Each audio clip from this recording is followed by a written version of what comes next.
India में मैं आपको एक छोटी सी एक एग्जांपल देता हूँ। ये ना इंडियंस का माइंडसेट है, खासतौर से हिंदुओं का एक दिमाग है जो आपको शायद मैं कोशिश करता हूँ समझाने की। और अगर किसी की दिल आजारी हो तो मैं माफी चाहता हूँ। मैं अपने, क्योंकि मैं इतना इस मामले में पढ़ा लिखा नहीं हूँ, लेकिन मैं कोशिश करूंगा समझाने की। आरजू जी, ऐसा होता है कि जैसे अ, हम लोग भगवान श्री राम की पूजा करते हैं। हिंदू हम लोग कहते हैं ना कि प्रभु श्री राम की पूजा करते हैं। वो he was the Prince of Ayodhya, he became the king of Ayodhya. तो वो तो वो इंडिया के सबसे पावरफुल राजा नहीं थे। क्योंकि अगर आप ये देखें कि क्या चंद्रगुप्त मौर्य पावरफुल था, ज्यादा होगा बिल्कुल। क्या समुद्रगुप्त ज्यादा पावरफुल था, अशोका द ग्रेट, क्या ये सब पावरफुल किंग्स नहीं थे इंडिया के? क्यों नहीं थे? इनकी तो लाखों लाखों दर लाखों में घोड़े और हाथी और ये सब इनके पास थे। ये सब इनके पास थे, या असला वसला दुनिया भर का जो भी उस जमाने में हथियार होते थे। लेकिन इनकी पूजा नहीं होती। पूजा श्री राम की होती है। ये आपको ना हिंदू का दिमाग समझना पड़ेगा। एक हिंदू का दिमाग कैसे सोचता है वो मैं आज आपको समझाने की कोशिश करता हूं। तो एक्चुअली क्या होता है अर्जुन जी की, प्रभु श्री राम की इसलिए पूजा होती है क्योंकि जब उनके पिताजी ने, उनके वालिद साहब ने उनको ये बोला कि तुम जंगल में चले जाओ। वो सबसे बड़े बेटे थे। राम लक्ष्मण भरत शत्रुघ्न 4 भाई थे, तो उनके सबसे बड़े बेटे थे। उन्होंने अपने फादर की, अपने बाप की इज्जत रखने के लिए, अपने पिताजी की इज्जत रखने के लिए, उन्होंने अपना जो राजपाट था, जो किंगडम था, वो उन्होंने छोड़ दिया। उन्होंने किंगडम छोड़ दिया उन्होंने। और ही लेफ्ट इट। उनके साथ उनकी वाइफ चली गई, उनके साथ उनके भाई चले गए, लक्ष्मण जी, सीता जी चली गई। और उनके सबसे छोटे भाई थे जिनको बोला था कि तुम इनकी जगह राजा बनो। उन्होंने, पता है क्या, एक खड़ू होता है जो लकड़ी के चप्पल टाइप के होते हैं, जो लकड़ी के होते हैं पैरों में, पुराने जमाने में पहनते थे। आजकल भी कुछ साधु वाधु पहनते हैं, but that is generally because of होते हैं, रिलीजियस यहाँ भी रीजन। होते हैं। जी। जी। वो लकड़ी की जो चप्पलें थी अपने बड़े भाई की, उन्होंने वो जो तख्त था, शाही तख्त, उसके ऊपर रखी और बोला कि नहीं, मैं अपने, और खुद जमीन पे बैठे। तो यू सी, मैं आपको बताता हूं कि अगर आपको हिंदुस्तान पे राज करना है तो आप टाई पहन के नहीं कर सकते। यहां के लोग एक्सेप्ट नहीं करेंगे आपको। प्रभु श्री राम को हम लोग मर्यादा पुरुषोत्तम कहते हैं।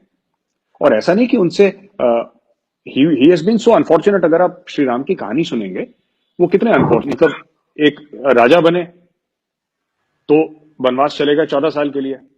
उनकी वाइफ जो थी, सीता माँ जो थी, वो क्या, वो तो एक कहीं की राजकुमारी थी ना। तो वो राजकुमारी थी, तो वो यहाँ पे, एक minute Arzoo ji, can I just, जी मेजर तो साहब। आरजू जी, तो आरजू जी, इस तरीके से वो चले गए, राइट। तो ये सब लोग, एक रॉयल फैमिली थी जो गई।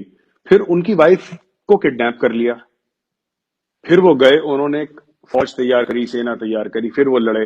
फिर जब वो वापस आए तो फिर कुछ वहां पे पॉलिटिक्स हुई। फिर उनकी वाइफ जो थी, उनको जाना पड़ा। उनके बेटों के साथ, खुद के बेटों के साथ उनकी लड़ाइयां हुई। और ये तो, लेकिन कभी उनके माथे पे शिकन नहीं आई। वो कभी नेगेटिव नहीं हुए। उन्होंने कभी ये नहीं बोला कि, मतलब मेरे साथ बुरा है, या मेरे साथ कोई साजिश है, कोई गलत कर रहा है मेरे साथ।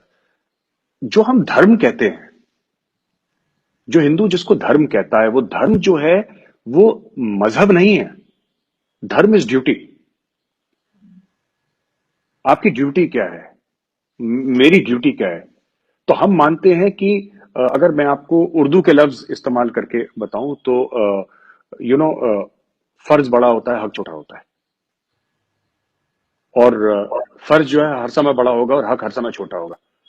तो ये इसीलिए देखिए, पूजा, इसलिए मैं कहता हूं कि जो हम लोग लीडर्स की बात करते हैं ना, पास में लीडर्स, इंडिया में, at least in the Hindu mind, जो त्याग करने वाला है ना, वो सबसे बड़ा है। ये जो आप देखिए, जैनिज्म, बुद्धिज्म, ये सब इंडिया से शुरू हुए थे। जिन्होंने इनको, जो गौतम बुद्ध थे, सिद्धार्थ, ये कौन थे? ये तो राजा थे। महावीर कौन सही। थे? राजा थे ये। इनकी, और क्या ये बहुत पावरफुल राजा थे, या इनसे पावरफुल कोई, इनसे कोई मजबूत, इनसे कोई जबरदस्त और कोई राजा नहीं था? ऐसा नहीं है।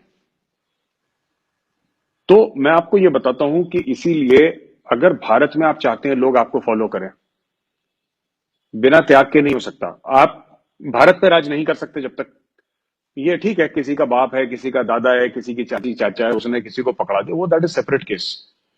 कितने राजा गए, कितने राजा चले गए, 5-10 हजार साल से यही हिंदुस्तान में सिलसिला चलता आ रहा है। लेकिन पूजा अगर किसी एक राजा की होती है तो वो प्रभु श्री राम की होती है। इसीलिए ये जो भावना है ना, कहते हैं मर्यादा पुरुषोत्तम, मोरालिटी, एथिक्स, त्याग, ये है इंडिया में। लोग ये समझते हैं। इसीलिए जो हम कहते हैं ना कि कपड़े ऐसे क्यों पहने, ऐसा नहीं कि वो लोगों को कोई नेता बेवकूफ बनाने की कोशिश कर रहा है। अगर आप लोगों से नहीं जुड़ेंगे, लोग आपको एक्सेप्ट, आप किसी भी इलेक्शन रैली में चले जाइए टाई पहन के, फिर देखिए भगा देंगे, दौड़ा देंगे लोग वहां से। आप जब तक लोगों के साथ जमीन पे आके बात नहीं करेंगे, इंडिया में लोग आपसे बात नहीं करेंगे। आप, वो ठीक है, इमोशनल इश्यूज हैं इधर, लेकिन आपको लोगों के बीच में जाना पड़ेगा, वरना बात नहीं बनेगी इंडिया में।